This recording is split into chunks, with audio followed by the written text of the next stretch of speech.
भारत अकेली ऐसी जगह है जहां के देवताओं के लिए नाचना जरूरी है।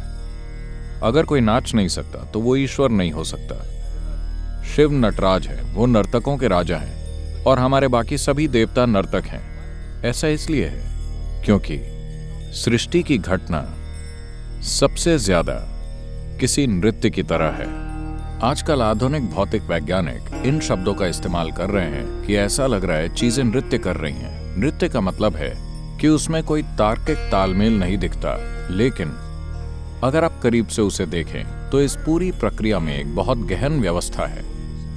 सृष्टि के इस नृत्य ने शाश्वत शांति से खुद अपनी रचना की है। सृष्टि के इस आनंद को प्रस्तुत करने की कोशिश में हम इस आयाम को नटेश या नटराज कहते हैं, जो शिव के सबसे महत्वपूर्ण रूपों में से एक है। क्योंकि सृष्टि एक नृत्य है, इसलिए हमने कहा कि ईश्वर एक नर्तक है।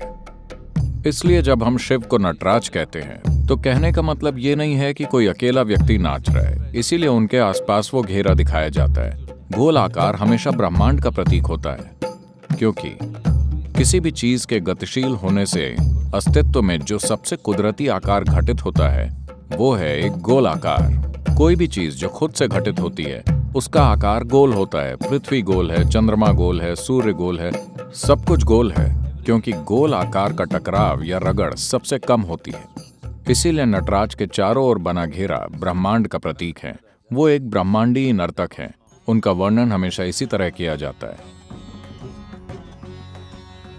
You can experience the dance, or you can become the dance. आप नृत्य का अनुभव कर सकते हैं या आप नृत्य बन सकते हैं। आप बस उसे ध्यान से देखकर उसके सौंदर्य का अनुभव कर सकते हैं या नृत्य कर सकते हैं। लेकिन आप नृत्य को समझना चाहते हैं, ऐसा कुछ नहीं होता। आपके पास बस यही दो तरीके हैं। अगर आप नृत्य को देखकर उसके सौंदर्य का अनुभव करते हैं तो हम कहेंगे कि आप एक साधक हैं।